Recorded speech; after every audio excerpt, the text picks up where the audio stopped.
Heboh rancangan undang-undang haluan ideologi Pancasila. Walaupun seperti kata Pak Derajat Wibowo bahwa relatif hampir seluruh partai sebenarnya setuju dan akibatnya undang-undang ini disahkan melalui paripurna DPR beberapa waktu lalu, sekarang tiba-tiba kok pada buang badan. Apa sih untungnya bagi parpol? Dukung dan tolak rancangan undang-undang haluan ideologi Pancasila? Ikuti ngobrol dengan data bersama Riko Marbun.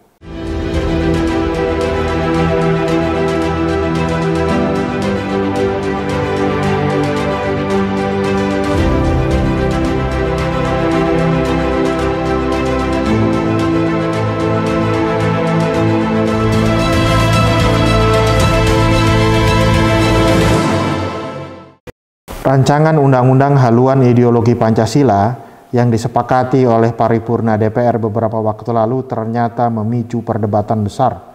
Perdebatan itu tidak hanya terjadi di ruang media sosial, di ruang opini, sekarang juga sudah tumpah ke jalanan.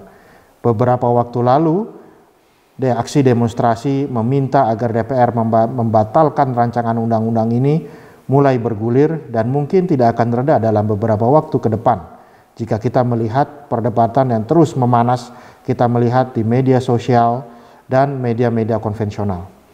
Sebenarnya, seperti kata Pak Derajat Wibowo, bahwa secara umum hampir seluruh partai politik itu seperti membuka jalan terhadap disahkannya rancangan undang-undang ini untuk ikut dibahas menjadi undang-undang pada masa persidangan sekarang ini. Tetapi entah kenapa di pertengahan jalan banyak partai politik yang tiba-tiba merasa harus secara terbuka menolak rancangan undang-undang yang sebenarnya mereka gulirkan bersama-sama. Mungkin ini disebabkan salah satunya karena banyaknya kritik dan penolakan yang kuat dari masyarakat, dan itu juga ditolak oleh dua organisasi massa terbesar di Indonesia, yaitu NU dan Muhammadiyah. Penolakan itu sebenarnya kalau kita melihat dari rilis resmi dari kedua lembaga itu memang banyak sekali poinnya, tetapi salah satu poin utamanya itu terjadi simplifikasi terhadap Pancasila, terjadi penyederhanaan yang tidak perlu terhadap Pancasila sebagai ideologi kita bersama dalam berbangsa dan bernegara. Itu tercermin di dalam pasal 7 ayat 2 dan pasal 7 ayat 3. Kalau kita sebutkan, kita bacakan dulu satu-satu. Pasal 7 ayat 2 itu menyebutkan bahwa ciri pokok Pancasila itu berupa trisila, yaitu sosio-nasionalisme, sosio-demokrasi, serta ketuhanan yang berkebudayaan. Dan pasal 7 ayat 3, trisila sebagaimana dimaksud pada ayat 2, itu terkristalisasi dalam ekasila, yaitu gotong royong. Sehingga dari sini banyak sekali perdebatan dari pihak yang kontra terhadap RUU HIP ini, bukan hanya menyatakan bahwa terjadi penyederhanaan terhadap Pancasila, tetapi juga banyak yang beranggapan bahwa ini sama saja dengan membuka kembali pintu bagi masuknya komunisme di Indonesia. Paham yang sudah diharamkan untuk ada di Republik ini sejak puluhan tahun yang lalu. Nah, yang kita lakukan pada video kita kali ini, kita tidak ingin membahas sebenarnya secara filosofis, secara tata negara, perdebatan itu. Tetapi yang ingin kita lihat bersama-sama di dalam video ini adalah dinamika elektoral yang mungkin muncul dari perdebatan ini. Kalau kita melihat seperti kita mengulang lagi kata-kata Pak Derajat, bahwa sebenarnya seluruh partai politik, hampir seluruh partai politik ini terlibat di dalam pengesahan RUU ini di rapat paripurna DPR beberapa waktu yang lalu. Tetapi kok tiba-tiba sekarang ada kelompok partai politik yang seakan-akan buang badan begitu ya, dan ikut menolak rancangan undang-undang yang sebenarnya sudah sama-sama mereka dorong untuk dibahas. Tetapi pada sisi yang lain itu juga ada partai politik yang di tengah-tengah segala desakan yang kuat untuk segera membatalkan rancangan undang-undang ini, mereka juga tetap kekeh agar undang-undang ini bisa dibahas dan tetap dilanjutkan walaupun mungkin dengan beberapa koreksi yang ada di sana sini. Nah, untuk kita bisa memahami bagaimana cara kita melihat dinamika elektoral atau perhitungan untung rugi bagi partai politik, baik mereka yang tiba-tiba menolak atau mereka yang tetap kekeh dalam mendukung rancangan undang-undang ini, ada beberapa hal atau fenomena penyerta yang harus kita pahami dulu. Dua fenomena penyerta itu, yang pertama itu adalah adanya sebuah kenyataan bahwa rancangan undang-undang ini ditolak oleh dua ormas besar, NU dan Muhammadiyah, yang itu tidak terjadi pada gerakan politik sebelumnya, yaitu gerakan politik 212. Kalau kita membaca adanya penolakan dari umat Islam terutama secara masif terhadap rancangan undang-undang ini, maka kita harus berkaca pada gerakan Islam politik sebelumnya, yaitu gerakan 212. Nah, berbeda dengan gerakan 212, itu ormas mainstream seperti NU dan Muhammadiyah secara formal tidak pernah menyatakan dukungannya terhadap gerakan yang lahir dari semenjak tahun 2017 hingga Pilpres 2020 lalu. Nah, ini mengakibatkan adanya adanya efek kepada dua hal terutama di dalam fenomena ini. Yang pertama itu efek kuantitas. Muhammad Sobari itu pernah menyebutkan di dalam bukunya, dan dia mengestimasi jumlah warga Nahdiyin di Indonesia itu sekitar 60 juta sampai 120 juta. Dan warga Muhammadiyah itu kurang lebih sekitar 22 juta orang. Jadi Anda bayangkan, ada hampir 120 juta orang ditambah warga Muhammadiyah 22 juta orang, dan ini bergabung secara kuantitas dengan gerakan 212 yang memang sudah lama dari tahun 2017 aktif di lapangan mengawal isu-isu politik yang mereka suarakan. Akibat kedua itu adalah secara kualitas. Anda bayangkan saja jika gerakan 212 itu sudah membuat kehebohan luar biasa pada tahun 2017 hingga Pilpres 2020, bayangkan apabila NU dan Muhammadiyah ya, yang bukan hanya secara grassroots tetapi juga secara pemimpinnya ikut bergabung di dalam gerakan ini, tekanan masif yang akan luar biasa besar dihasilkan oleh gerakan penolakan RUU HIP ini. Fenomena kedua, RUU HIP ini justru bisa kita lihat melenggangkan pembelahan politik yang belum selesai yang terjadi semenjak Pilpres dan Pileg 2019, bahkan mungkin bisa kita tarik lebih ke belakang lagi sejak Pilgub DKI 2017 lalu. Nah, kenapa sekarang ini kita mendengar kembali kata-kata, simbol-simbol yang itu seharusnya sudah kita selesaikan di 2019 lalu.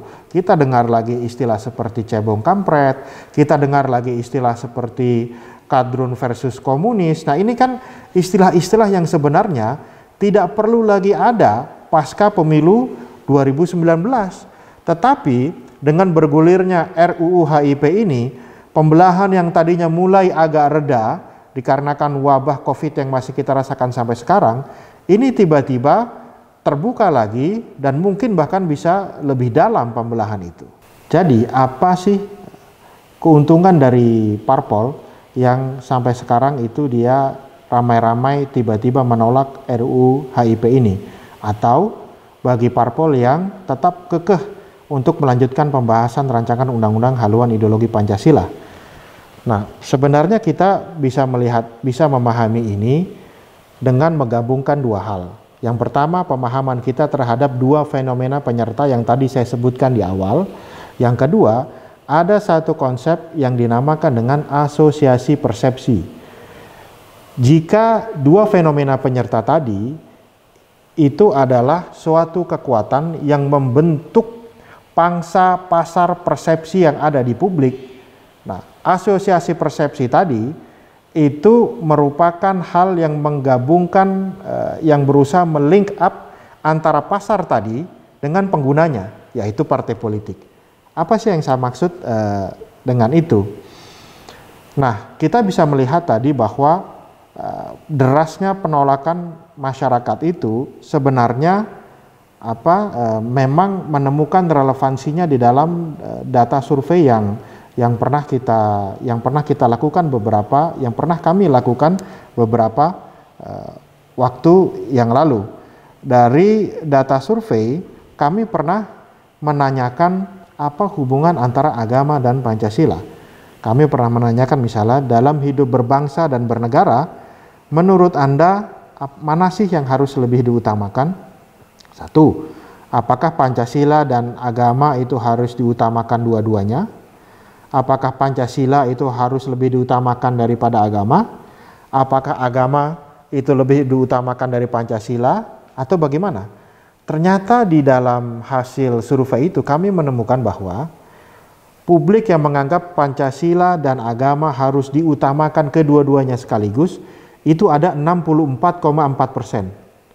Sementara yang mengatakan bahwa agama lebih diutamakan dari Pancasila itu ada 20,2%. Dan yang mengatakan bahwa Pancasila lebih diutamakan dari agama itu ada 11,3%. Dan yang lebih tegas lagi menyatakan agama tidak boleh terlalu mendominasi dalam hidup berbangsa dan bernegara itu ada 14,2%.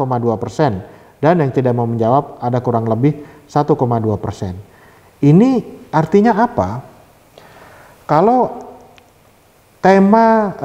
kalau selama ini gelombang penolakan terhadap RUU HIP itu sebenarnya terfokus pada satu tuntutan, yaitu tuntutan untuk menolak sekularisasi Pancasila. Sebagian besar tuntutan itu sebenarnya ada pada satu tema, yaitu menolak pemisahan nilai-nilai ketuhanan atau nilai-nilai keagamaan, terutama bagi umat Islam, di dalam Pancasila. Jadi orang menolak adanya pemisahan antara Pancasila dengan agama atau sekularisasi Pancasila. Dan itu menemukan traksinya kepada data persepsi masyarakat yang menyatakan bahwa Pancasila dan agama itu harus diutamakan dua-duanya sekaligus itu ada 64,4%. Itu artinya kalau Anda bicara asosiasi persepsi, ya, maka ini ada pangsa pasar 64,4% yang tidak akan berani diganggu oleh partai politik. Yang ini dibentuk oleh kuatnya penolakan tadi, baik oleh ormas mainstream maupun ormas non-mainstream.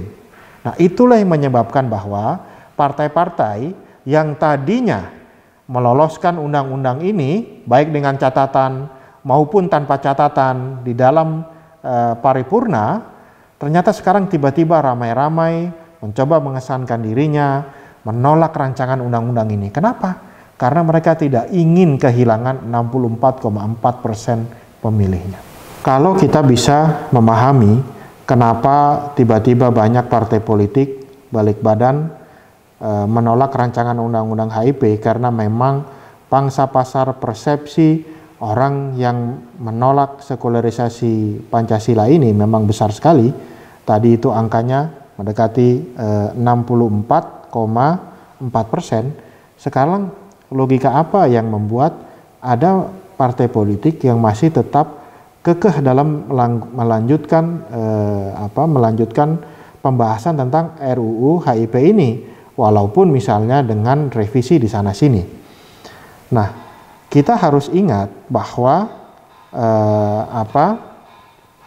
bahwa secara prosentase masih ada kelompok yang menyetujui Pancasila itu harus ada dan lebih dianggap lebih penting dibandingkan agama. Kalau kita ingat, kalau kita lihat di dalam grafik begitu, yang mengatakan bahwa Pancasila lebih diutamakan dari agama itu 11,3%.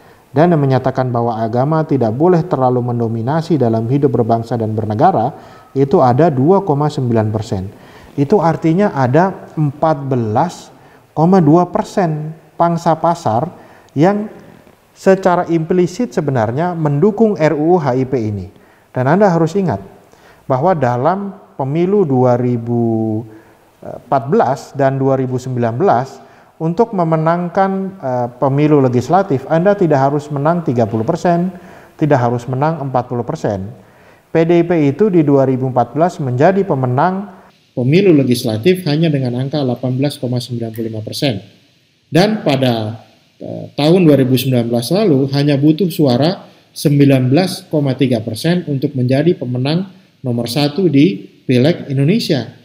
Jadi secara hitungan elektoral saja kita bisa membayangkan kenapa kok ada partai yang masih tetap ingin mendukung adanya rancangan undang-undang HIP ini untuk dibahas. Kenapa?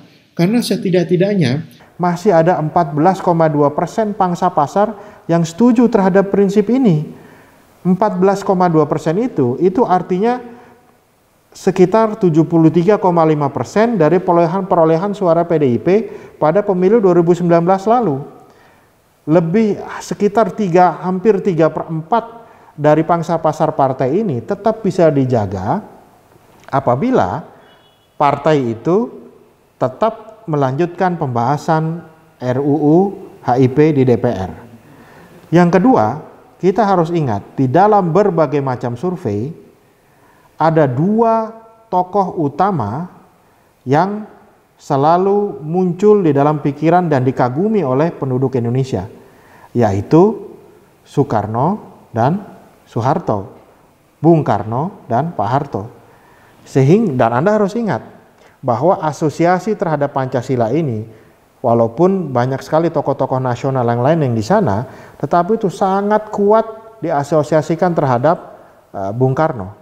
Sehingga Anda bayangkan ini membentuk satu ceruk pemilih yang baru bagi partai-partai yang tetap teguh, ya, tetap tidak mau merubah pendiriannya untuk mendukung pembahasan RUU HIP ini.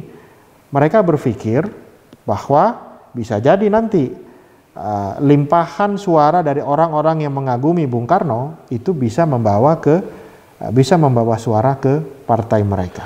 Jadi kalau dari pembahasan dari sudut pandang elektoral, kita bisa memahami bahwa memang ada keuntungan dan kerugian yang bisa dihadapi oleh parpol dalam mendukung atau menolak RUU haluan ideologi Pancasila. Bagi mereka yang sekarang ini secara gencar misalnya mengajukan klaim mereka menolak rancangan undang-undang haluan ideologi Pancasila, memang mereka ingin menarik hampir lebih 60% dari publik yang ada di dalam pangsa pasar persepsi penolakan. Tetapi jangan lupa juga bahwa bagi mereka yang tetap mendukung haluan ideologi Pancasila ini, atau mereka yang tetap mendukung rancangan undang-undang haluan ideologi Pancasila ini, minimal ada lebih dari 14% pangsa pasar yang itu memang bisa dituju dan diharapkan menjadi pendukung partai politik itu secara elektoral. Tetapi kita harus ingat bahwa semua keuntungan elektoral tadi, semua kompetisi atas keuntungan elektoral tadi itu tidak terjadi di ruang hampa. Itu terjadi di ruang publik kita yang kini sedang didera oleh 2 permasalahan besar. Yang pertama adalah permasalahan pandemi atau wabah yang sampai detik ini masih menimbulkan efek yang luar biasa beratnya untuk masyarakat. Yang kedua itu adalah masalah pembelahan politik masyarakat yang justru akan semakin parah dengan adanya perdebatan rancangan undang-undang haluan ideologi Pancasila ini. Maka dari itu alangkah lebih baiknya rasanya apabila semua perdebatan ini itu kita arahkan ke hal yang lebih baik, yaitu bagaimana caranya kita bisa mengumpulkan energi kolektif bangsa dan negara ini untuk bersama-sama menghadapi satu masalah yang lebih berat, yaitu wabah dan krisis yang memang sudah ada di depan mata kita.